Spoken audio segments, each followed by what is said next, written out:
Today on the Travel Magazine, join us as we visit London, England, but first to the island of Singapore.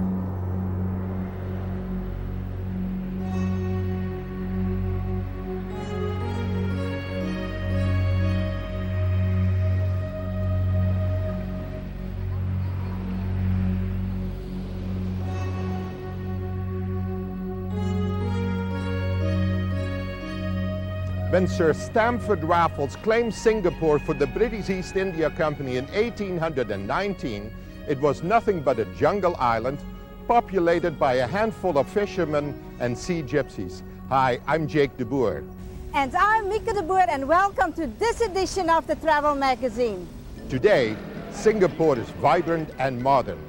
A city with harmonizing cultures who coexist with mutual respect, but also a city that has become one of Asia's economic dragons. Situated off the southern tip of Malaysia, Singapore is home to almost 3 million people. It has one of the world's busiest ports and is a world financial center with over 130 banks.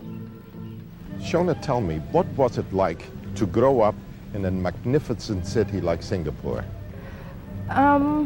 To grow up, well, I mean, that's a little bit difficult to sort of describe in just a few words, but I guess that the main things of growing up in Singapore is being in such a safe and secure environment. And of course, I mean, one cannot deny living in such a multicultural society that that has had an influence on, how people in Singapore turn out. So really, at the end of the day, I think you get sort of the Indian Singaporean is very different from the Indian in India, or the Chinese in China. It's a very distinct sort of Singapore Chinese or Singapore Indian or Singapore Malay for that matter.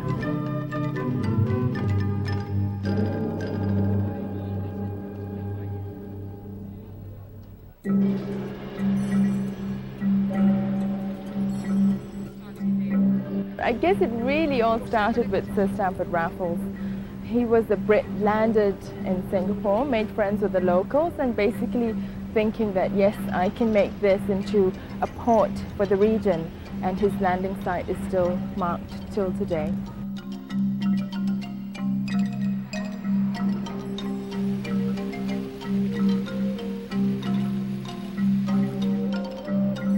Tell me about the colonial influence in terms of architecture and so on. The colonial influence, my mum and dad would remember that a little bit better than I, but it's buildings like the old Parliament buildings, Raffles Hotel, that are still preserved, like till today. Very much like what you'd find sort of in, the old big grey buildings in London. And they, of course, contrast with all these great big buildings that we now have.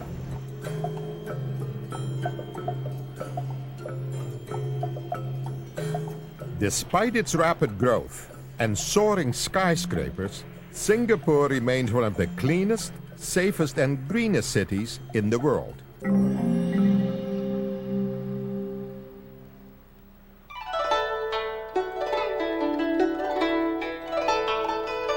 What do you think of the boat quay right here?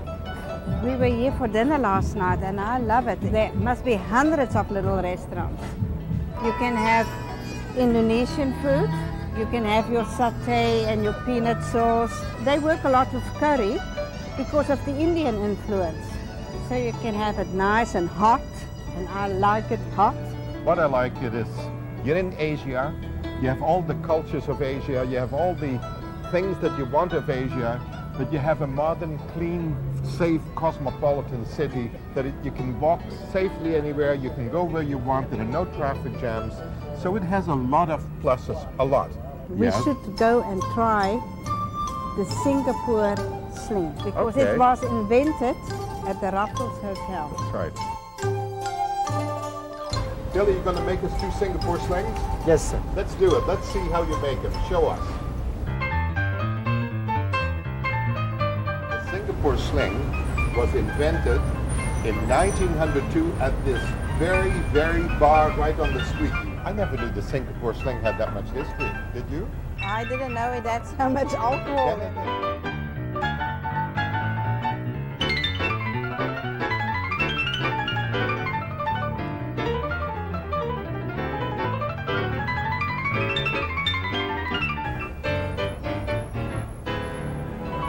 good.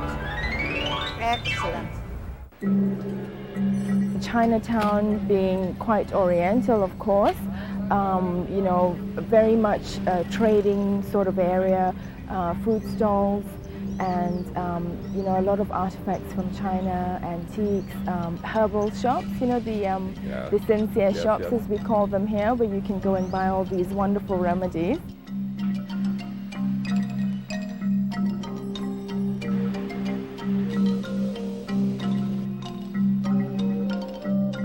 Did you notice something, Jake? And you know, we are in Chinatown, and if you look at these restaurants, they are spotless. And look at the dim sum lunches people are having. Makes me hungry. We will be back with more of the Travel Magazine just after this, so stay with us.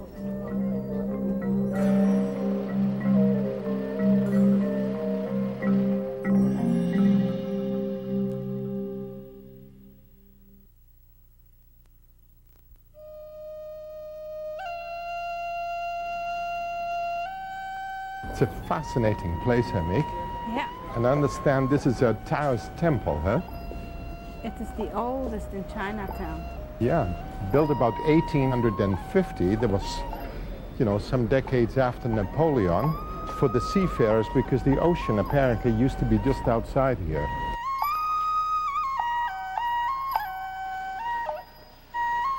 What you have to do, you have to hit one of the bells and then you do a wish. So why don't you hit one? Okay. Okay. Do I want to know the wish me? No, no. Oh, I don't want to know. No, you can do it.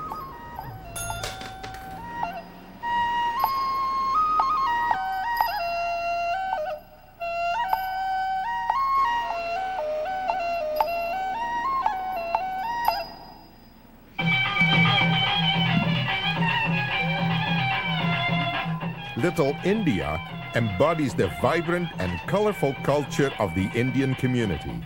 Women in saris and turban Sikhs stroll the streets where small shops sell glittering silks, gold jewelry, and spice traders continue their age-old trade.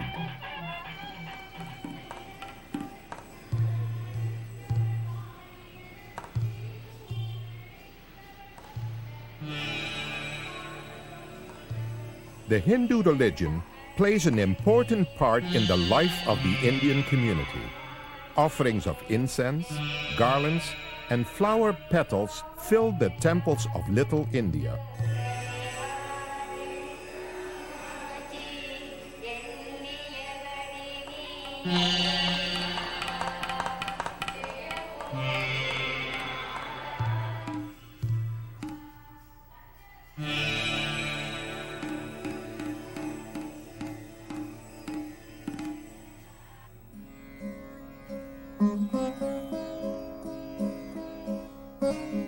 What is this? This coriander. Coriander. Yes. Oh, you've got it in powder form? Yes, it's called the powder. This coriander, the powder. Okay, can I come there? Yes, You know what I want to take with me? A curry, you know, Yes. with coriander and turmeric. You know, a nice curry for, nice curry for. you know, for two chickens. Yeah, two chickens. Two chickens. You want some coriander? This can. Finish. Right. Huh? Good. Turmeric, Turmeric, the chili. chili. Yeah. Oh, That one's the cinnamon. cinnamon. This cardamom. This also the mixed one. Oh, this is going to be very good. This is only this curry. The small you want see? Oh, Very nice. Very nice. Huh? Very. I'm going to take that with me. So I'm happy I came to visit Little India in Singapore. Can. India we can. Coming to Singapore. Yeah. The same. The India same. and the Singapore, the same. Singapore is an excellent example of how people of different races can live and work together in harmony while retaining their own distinctive cultures. And the Peranakan culture is evident not only in its people, but also in its distinct architectural style.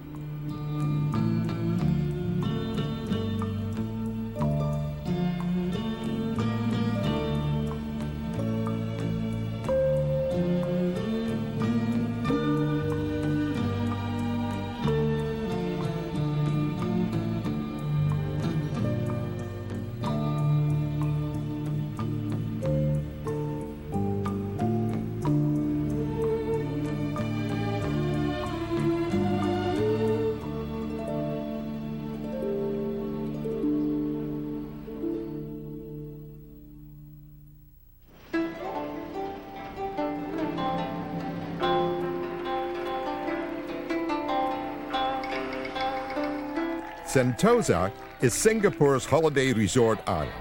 It offers a host of attractions and facilities you would expect of a top-quality resort.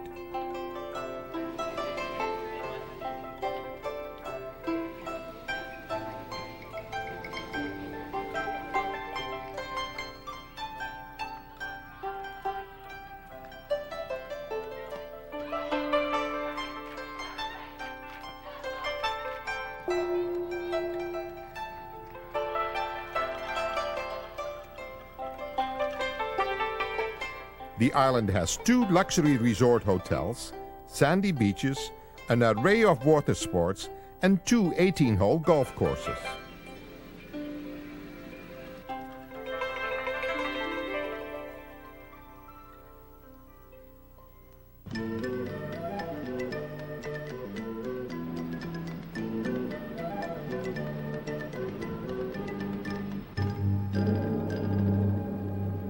Well, that's it for Singapore, and I hope you've enjoyed it as much as we have. And now stay with us as we fly to London, England. Ah, wonderful.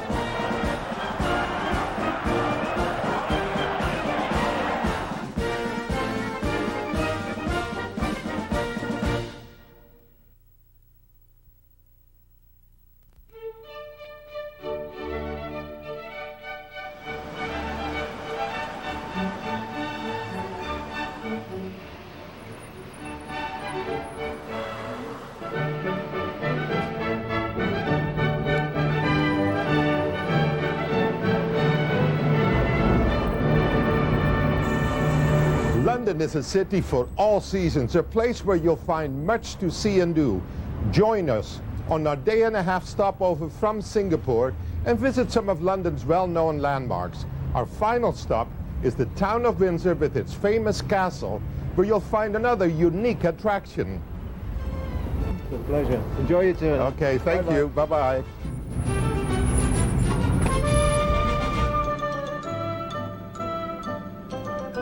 What better way to see London than by taxi? So Jake, that was a long trip from Singapore and now we're in London. And it's nice to be here, and we've got a day and a half. And what are we going to do in a day and a half? Julie, if people come to London and have only a couple of days, what are some of the highlights that they should see in London? Okay, well, there's so much to choose from, there really is. I guess one of the musts has got to be Buckingham Palace, home of the Queen. Buckingham Palace, please, Les. Buckingham Palace, it's down in St James's Park. Right, it's where the Queen lives. It's open a couple of months a year now, so you can go in and have a look round. Visitors line the streets around Buckingham Palace to witness the pomp and pageantry of the changing of the guards. This celebrated British tradition is one of the most popular attractions in London. Well, I mean, it's right in the heart of town. They have the changing of the guards there every day at 11 o'clock in the middle of the summer, every other day at other times of the year. So it's quite a spectacular event.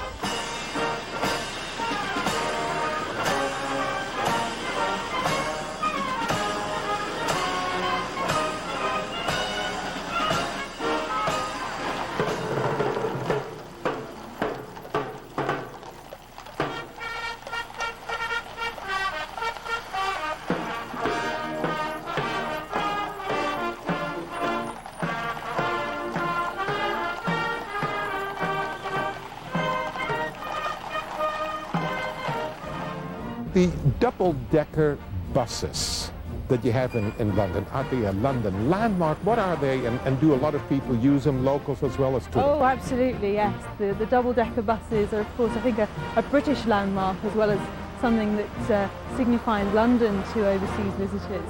And the great thing is you can take sightseeing rides on them. It's a cheap, inexpensive way of travelling around seeing the sights of London on the top of a double-decker bus. And when the sun's shining, what better way to see the sights of London? And the taxis? The taxis too, of course. Certainly the taxi drivers are very knowledgeable men and can take you around and show you all the sights you want to see. These London taxis, to me, are so unique. Why other cities around the world have not adopted these taxis. They are so easy to get in and out of. They are not expensive in terms of transportation to get around London, and I think they're ideal. And this is basically how you and I are seeing the city, going from one spot to the next. Les, our driver, is excellent. You know, Jake, I know it is busy, but we must see the Tower of London. By all means. Right, with the Tower of London, go and see the crown jewels there.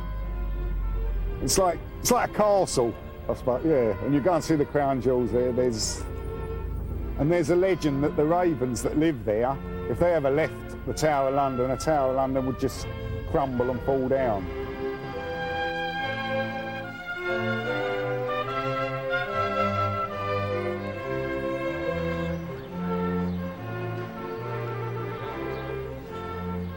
The Tower of London, so much history. One of the original castles surrounding London was once a zoo, believe it or not. One of the kings in the Middle Ages kept his pet animals there. It's also, of course, the most famous prison where people were beheaded. The Tower Bridge right next door, fantastic looking bridge. It looks quite old, although it's not as old as it looks.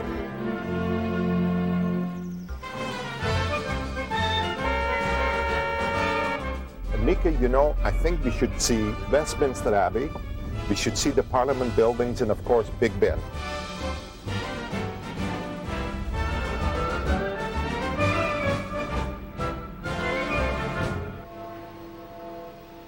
Situated on the River Thames, the Parliament buildings is home to the British government.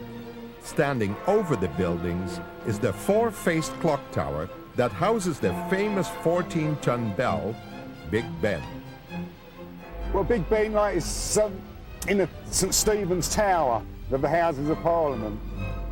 Like, the actual bell is called Big Ben, it's got a floor in it, which is why it makes its distinct sound.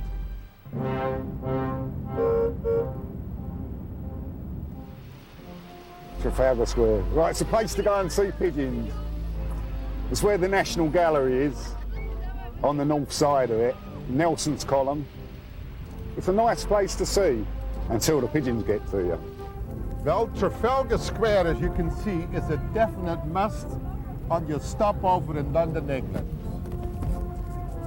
I think this is very interesting, and Jake, we should go back to the cab. Get up! Get up! Okay. Yeah. Okay. Go to Jake. Trafalgar Square, that's where the milestone for London, right in the centre of Trafalgar Square. You've got Nelson's Column, thousands of pigeons, of course, the National Gallery. Yes. Either side, you've got the Canadian Embassy and the South African Embassy, and St Martin's in the Fields, one of the most famous churches in London.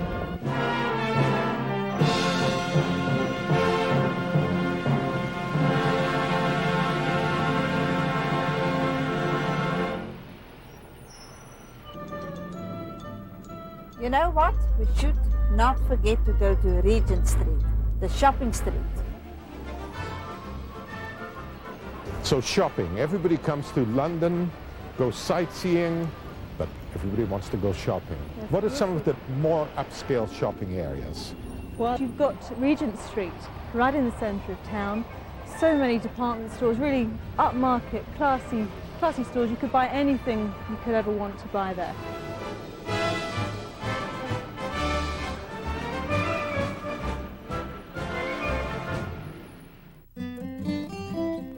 Legoland, only 20-25 miles from the centre of London, and a fabulous day to spend with the family.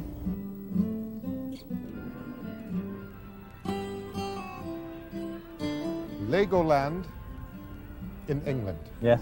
What are people's reactions? The reaction has been terrific. We've had just a wonderful experience, really having been here now, getting it all built and ready, and then to see people in the park has been a real rush. Legoland in Denmark was really our inspiration, we would say. It was our starting point. We have kept a few things that are similar. Well, what we've tried to do is to represent the countries that we're most likely to see visitors from. Well, London is far and away our most popular area. We're looking now at Charing Cross Station and Big Ben. Just across the Thames, you can see St. Paul's Cathedral. France, we have Sacré-Cœur in France. We have the Champs-Élysées.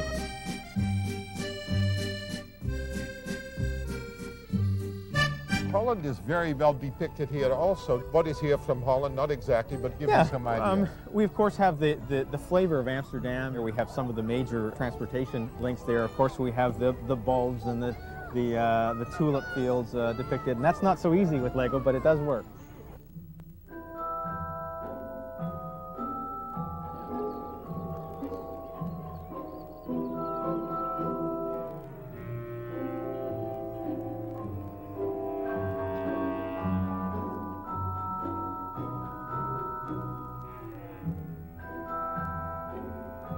We want to have things that are not just fun. Of course, fun's important, but we want to have things that have other values as well. And the driving school for us introduces an educational element, which children learn about road safety. They are in a vehicle that they actually control themselves. It's not on a track.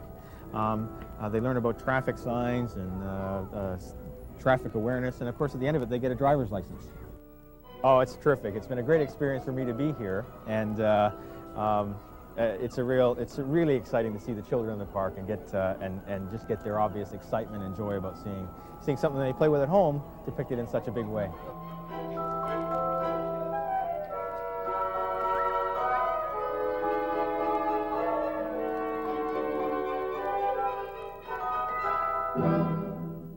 Well, that's it for this edition of the Travel Magazine. I hope you've enjoyed our show as much as we have. From London, England, I'm Jake de Boer. And I'm Mieke de Boer, and bye for now.